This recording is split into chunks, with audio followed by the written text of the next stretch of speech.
Morning all of you. बच्चों, आज हम बीए सेकेंड ईयर इतिहास की पुस्तक का नेक्स्ट जो टॉपिक है वो है हमारा रज़िया सुल्तान। आज हम इसके बारे में जानकारी प्राप्त करेंगे। रज़िया सुल्तान जिसका जन्म 1205 ईस्वी में माना गया है और इसकी जो मृत्यु है वो 1240 ईस्वी में निर्धारित की गई है। तो रज़िया सुल्तान ने 1236 से लेकर 40 ईस्वी तक शासन का संचालन किया था और 1240 में कुछ हिंदू डाकुओं ने मिलकर रज़िया सुल्तान की हत्या कर दी थी। तो इस प्रकार रज़िया सुल्तान के शासन की जो अवधि है वो 3 वर्ष 6 माह और 6 दिन तक निर्धारित की गई है। तो अब हम रज़िया सुल्तान के बारे में विस्तार से जानने से पूर्व हम पिछला जो अध्ययन है उसके बारे में हम जानकारी प्राप्त करना चाहेंगे। जैसे कि कुतुबुद्दीन ऐबक के जो सिंहासन की जो अवधि रही वो थी 1206 से लेकर 1210 ईस्वी तक निर्धारित की गई है। और कुतुबुद्दीन ऐबक की मृत्यु के पश्चात गद्दी पर इल्तुतमिश बैठा, जिसकी शासन अवधि 1211 से लेकर 1236 ईस्वी तक निर्धारित की गई है। इसके पश्चात रुकनुद्दीन फिरोज शाह 1236 में ही गद्दी पर बैठा था, जिसकी शासन अवधि 6 माह और 18 दिन तक की निर्धारित की गई है। इसके पश्चात रज़िया सुल्तान जो कि इल्तुतमिश की पुत्री थी वो सिंहासन पर बैठी 1236 से लेकर 1240 ईस्वी तक इन्होंने शासन किया। इसके पश्चात मुइजुद्दीन बहराम शाह गद्दी पर बैठा, जिसने 1240 से लेकर 1242 ईस्वी तक शासन किया। इसके पश्चात अलाउद्दीन मसूद शाह सिंहासन पर आसीन हुआ था, जिसकी शासन अवधि 1242 से लेकर 1246 ईस्वी तक निर्धारित की गई है। इसके पश्चात नासिरुद्दीन महमूद सिंहासन पर आसीन हुआ, जिसकी शासन अवधि 1246 से लेकर 66 ईस्वी निर्धारित की गई है।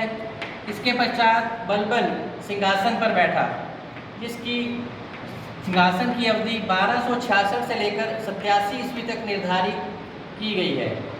लेकिन आज का जो अपना टॉपिक है वो है रज़िया सुल्तान, जिन्होंने 1236 से लेकर 1240 ईस्वी तक शासन किया था। रज़िया सुल्तान इल्तुतमिश जो कि योग्य सुल्तान था, रज़िया सुल्तान योग्य सुल्तान की योग्य पुत्री थी और उसमें नेतृत्व की अद्भुत क्षमता भी थी। इल्तुतमिश ने अपने जीवन काल में ही रज़िया सुल्तान को अपना उत्तराधिकारी नियुक्त कर रखा था। 1236 में इल्तुतमिश की मृत्यु हो गई, लेकिन इल्तुतमिश की मृत्यु के पश्चात रज़िया सुल्तान को गद्दी पर नहीं बिठाया गया, बल्कि उसके भाई रुकनुद्दीन फिरोज शाह को सिंहासन पर बिठा दिया गया था। रुकनुद्दीन फिरोज शाह जो था वो एक अयोग्य शासक था, प्रजा में अलोकप्रिय था। अतः प्रजा नहीं चाहती थी कि फिरोज जो है सिंहासन पर आसीन हो। अतः इस प्रकार रज़िया सुल्तान ने सिंहासन पर बैठने का प्रयास करने शुरू कर दिए। एक बार जुम्मे के समय जब रुकनुद्दीन फिरोज दिल्ली से बाहर गया हुआ था, तभी रज़िया सुल्तान ने इस बात का फ़ायदा उठाया और दिल्ली की ओर उसने प्रस्थान किया। और दिल्ली पहुंचने के पश्चात उसने जनता से विचार विमर्श किया और कहा कि वो अपने पिता के वायदे को पूरा करना चाहती है, अतः उसे एक मौका दिया जाए कि वो सिंहासन पर बैठे। और सिंहासन पर बैठने के बाद वो दिल्ली सल्तनत को आर्थिक और राजनीतिक संकटों से वो उससे निजात दिलवाएगी। तो उस प्रकार उसने जनता में विश्वास जगाया और प्रजा ने भी रज़िया सुल्तान का पूरा सहयोग किया, क्योंकि प्रजा भी चाहती थी कि रज़िया सुल्तान सिंहासन पर बैठे और सल्तनत में फैले भ्रष्टाचार को वो समाप्त कर पाए।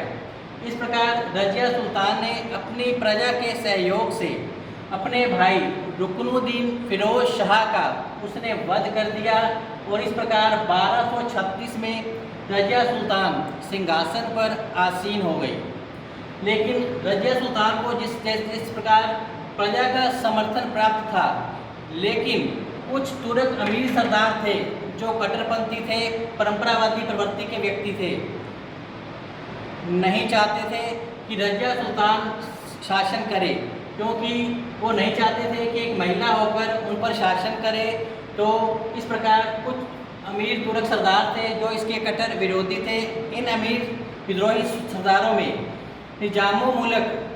निजामुल मुल्क जुनैदी, मलिक अलाउद्दीन जानी, मलिक सैफुद्दीन कुची, मलिक इजुद्दीन कबीर खां आदि थे, जो कि रजिया सुल्तान के रास्ते में कांटे बिछाए रखते थे।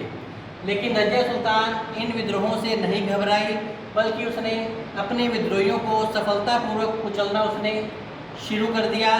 तो इस प्रकार रजिया सुल्तान ने सिंहासन पर बैठने के पश्चात अपने विश्वसनीय व्यक्तियों को उच्च पदों पर नियुक्तियां प्रदान की। रजिया सुल्तान ने अल्तुनिया के शासक जमालुद्दीन याकूत खां को अमीर-ए-आकुर, जिसे अश्वशाला का प्रधान कहा जाता है, उस पद पर नियुक्ति प्रदान की। याकूत खां ने ही रजिया सुल्तान को घुड़सवारी और सैनिक प्रशिक्षण के बारे में जानकारी प्रदान की। तो लेकिन कुछ तुर्क सरदार नहीं चाहते थे कि अमीर-ए-आकुर के पद पर एबिसीनिया के किसी व्यक्ति को पद प्रदान किया जाए। और रजिया सुल्तान एक महिला थी, जो उस समय स्त्री और पुरुष में दूरी रखी जाती थी। तुर्क सरदार नहीं चाहते थे कि याकूत खां और रजिया सुल्तान में किसी तरह का कोई संबंध कायम हो, जबकि ऐसी कोई बात नहीं थी। लेकिन तुर्क सरदार ईर्ष्या रखते थे याकूत खां से। अतः तुर्क सरदारों ने एक षड्यंत्र रचा, जिसके अंतर्गत सरहिंद के विद्रोह के समय याकूत खां को भेजा गया। तो जहां पर सरहिंद के अंदर कुछ तुर्क अमीर सरदारों ने मिलकर याकूत खां की हत्या करवा दी और उन्होंने अपना एक कांटा वहाँ से निकाल दिया था। अब रजिया सुल्तान अपने ऐसा माना जाता है कि 1240 में बठिंडा के सूबेदार इख्तियारुद्दीन अल्तुनिया, जिसे कि रजिया ने सूबेदार के पद पर नियुक्त किया था, उसने विश्वासघात कर विद्रोह का झंडा खड़ा कर दिया था और दिल्ली के अमीर सरदारों के साथ मिलकर उसी ने ही याकूत खां का वध किया था। तो इस प्रकार रजिया को बंदी बनाकर उन्होंने बैराम शाह को सिंहासन पर बिठा दिया था। तो सिंहासन पर बिठाने के पश्चात तो अल्तुनिया से कुछ समय पश्चात रजिया सुल्तान ने अल्तुनिया से विवाह कर लिया और पुनः गद्दी को प्राप्त करने का वो प्रयास करने लगी। लेकिन तुर्क सरदार उसके पक्ष में नहीं थे। अतः कैथल पुनः अधिकार प्राप्त करने का प्रयास किया, परंतु वह असफल रही। 13 अक्टूबर 1240 को कैथल के निकट ही रजिया व अल्तुनिया जो थे एक पेड़ के नीचे विश्राम कर रहे थे, तभी कुछ हिंदू डाकुओं ने मिलकर उसकी हत्या कर दी थी। तो रजिया सुल्तान पहली महिला शासिका थी मध्यकालीन भारतीय इतिहास में भी और तुर्क इतिहास में भी, जिन्होंने शासन किया और अच्छे ढंग से उसको व्यवस्थित रूप से कायम भी किया। जो रजिया सुल्तान थी वो मर्दाना वेश में दरबार में उपस्थित होती थी और शासन का संचालन बड़े अच्छे ढंग से करती थी। तो इस प्रकार इल्तुतमिश की योग्य पुत्री रजिया सुल्तान ने 1236 से लेकर 1240 ईस्वी तक शासन किया और सफलतापूर्वक उसे निभाया भी। लेकिन तुर्क सरदारों के विद्रोह के चलते हुए ये मारी गई। तो रजिया सुल्तान एक योग्य महिला शासिका जरूर थी, लेकिन तुर्क सरदारों के षड्यंत्र से वो बच नहीं पाई। तो रजिया सुल्तान का सबसे बड़ा जो दोष था वो यही था कि वो एक महिला थी।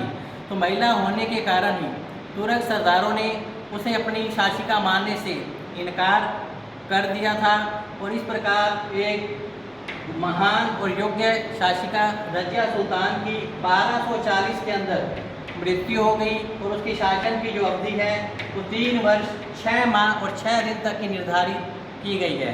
तो रजिया सुल्तान की मृत्यु के पश्चात गद्दी पर मुइजुद्दीन बहराम शाह सिंहासन पर बैठा।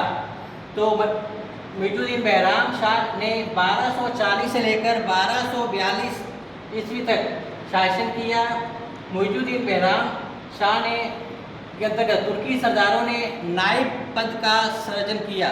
वो सारी शासन की जो सत्ता थी, शक्तियाँ थी, वो उनको सौंप दी गई थी। तो इस प्रकार कुछ तुर्क अमीर सरदारों ने मिलकर कुछ समय पश्चात बहराम शाह का वध कर दिया और उसकी जगह अलाउद्दीन मसूद शाह को सिंहासन पर बिठाया गया। अलाउद्दीन मसूद शाह ने 1242 से लेकर 1246 ईस्वी तक शासन किया और इसके अंतर्गत तमीर हाजिब का पद जो कि बलबन ने पद को सृजित किया था उसको बनाया गया और बलबन ने नासिरुद्दीन महमूद और उसकी मां के साथ मिलकर एक षड्यंत्र के द्वारा अलाउद्दीन मसूद शाह का वध कर दिया और उसकी जगह नासिरुद्दीन महमूद जो कि इल्तुतमिश का पौत्र था उसे सिंहासन पर बिठा दिया गया।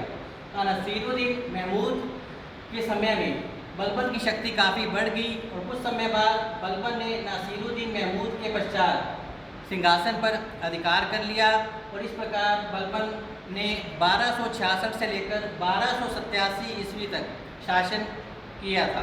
तो इस प्रकार रजिया सुल्तान जो टॉपिक है आज हमारा कंप्लीट हुआ। कल हम नए टॉपिक बलबन की उपलब्धियों के साथ फिर से उपस्थित होंगे। तब तक स्वस्थ रहें, घर पे रहें, पढ़ते रहें। नमस्कार।